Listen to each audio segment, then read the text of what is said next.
Here's my audience. Hi. Okay. Okay, ready?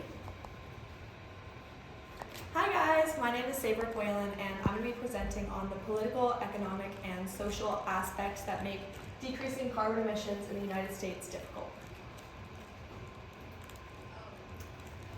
So, climate change is our world's most pressing issue because it involves every single being on Earth, and it continues to get worse every single year. Did you know that last year, the relative global temperature on Earth raised more than it did when the Industrial Revolution started? This means that just last year, temperatures raised relative to the year before more than they did when machinery was first invented and clean energy didn't even exist yet. This is very bad because carbon emissions are the leading factor in climate change because carbon emissions are a greenhouse gas, which means once they go up into the atmosphere, they trap heat on Earth and cause the temperature to rise. So the United States makes up about 14% of the world's carbon emissions, so it's clear that in order to ensure a safe and sustainable future for us and our environment, we really need to address this issue. And the United States must decrease their carbon emissions. But it's really not that simple. So the largest contributor to carbon emissions in the United States is the transportation sector. And according to the United States Environment Protection Agency, vehicle tailpipes emit about 28% of carbon emissions in the United States. And it seems like this might be an easy thing to get rid of as we could switch to electric vehicles, but the electric vehicle industry is also very complex. So first of all, electric vehicles are very high in cost to buy. This is difficult for consumers to have access to them, and it's just inconvenient for everybody. And second of all, manufacturing the batteries for electric vehicles raises ethical concerns because the materials required for these batteries, for example lithium, require huge evaporation ponds in already dry regions because lithium is usually found in places like salt flats in South America. So for example, South America's lithium triangle, which is where a huge amount of lithium for the world is taken from, that industry uses about 65% of the region's water, which takes away water from people, farms, livestock, and even drinking water. So this is a big ethical concern as that means we're speeding up the process of their drought. Additionally, these huge evaporation ponds can contaminate nearby water basins like lakes and rivers, which can lead to marine life dying and also from the runoff from those water basins, livestock dying. Additionally, cobalt mining can stir up toxic dust and also contaminate water basins and is also bad for lung health. So the third reason that electric vehicles are difficult is because supporting the electric vehicle industry, and if our country switched to that, means that we're supporting industries that violate human rights. So according to the United States Department of Labor, in the Democratic Republic of the Congo, about 78% of employees that worked at a mine, at many mines throughout the country, stated that they go through forced labor, which means that they could be worked past their limits, put in dangerous situations, things like that.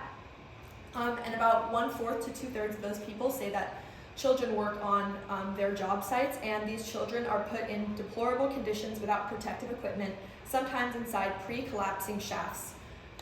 And this, of course, strips them of not only their rights as a human being, but especially their rights as a child. So there's also political barriers that makes decreasing carbon emissions for our country difficult. So first of all, a lot of climate policy is up to states themselves, and state laws just are not influential enough to make as big as a difference that the United States needs. So state laws, since it's up to their own decisions, don't have to make big changes. And second of all, states act for their own benefit. So a state is going to do what's best for their economy and their interests, not necessarily the country or the world as a whole. So, for example, some states have done policy retrenchment, meaning that they've made reductions to state clean energy targets. For example, Ohio has done that just to make room for different things in their budget that benefits them more. Or they can adjust their net metering programs, which means that they don't even allow their own citizens to make their own clean energy, for example, install their own solar panels. And Kentucky has done that. And that's all according to climate policy in the United States. Additionally, environmentalism is a very polarizing issue, and with our country's almost constant shifting power dynamics, it's very difficult to have a continuous opinion of the country, because once one political party is in government, that makes whatever state disagrees with the federal government, and makes the states more encouraged to make rules that go directly against the federal government's legislation, so they kind of cancel each other out and neither of them can make much headway in either direction. Additionally, there's a lot of lobbying from large fossil fuel corporations, so as you can see over here, I'm sure you guys all recognize a lot of those names. Those are fossil fuel companies, and they are just huge, super rich countries that pay politicians a lot of money, and those politicians just so happen to have their legislation benefit the companies that paid them. So there's also financial barriers to decreasing carbon emissions. First of all, fossil fuels are very cheap, and we already have the systems in place that we've had for a long time. We already have the systems to extract, refine, and distribute these things in our country, and also we have connections to other countries. And if we shift to clean energy, it's a huge shift in our system, meaning shifting a whole system is just a lot of money. You're going to have to pay a lot of people for a lot of their time. Second of all, commercial clean energy is very expensive. It's all newer technology that requires a lot of large-scale projects like that offshore wind farm over there. And again, if we have to make completely new systems, we have to train new people and create new departments and things like that, buy new land to get approved for these huge projects. And third of all, clean energy for people, regular people, is expensive, not even on a big level. So installing a solar panel in your house is super expensive as an initial cost, so it's just not accessible to everybody. So it's not available to enforce to all the public. There's also social barriers that make decreasing carbon emissions difficult. So first of all, there's a lot of misinformation in our media these days, and media coverage has a large effect on public opinion, and public opinion has a large effect on legislation. So the quality and content of environmental coverage does influence state agendas, according to Climate Policy Conflict in the United States. And this misinformation sometimes comes from elite people, a few select elite people in the country who feed a lot of information according to whatever their opinions are to benefit their own interests. And this does seep its way into the public opinion. So second of all, the public opinion in the United States, and honestly all over the world, is just not that trusting of science right now. So a 2020 Yale survey shows that only a slight majority of people believe that even scientists think that global warming is a big issue or is a real thing. So since only 55% of people think that scientists believe it's a problem, just imagine how many people believe that it's not a problem at all. And since public opinion isn't very strong one way or the other, they aren't incentivizing the government to do very much.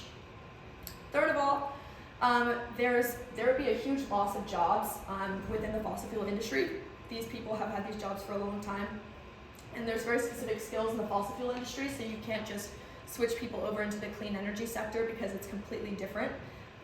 And so people are not incentivized to switch because they don't want to lose their jobs.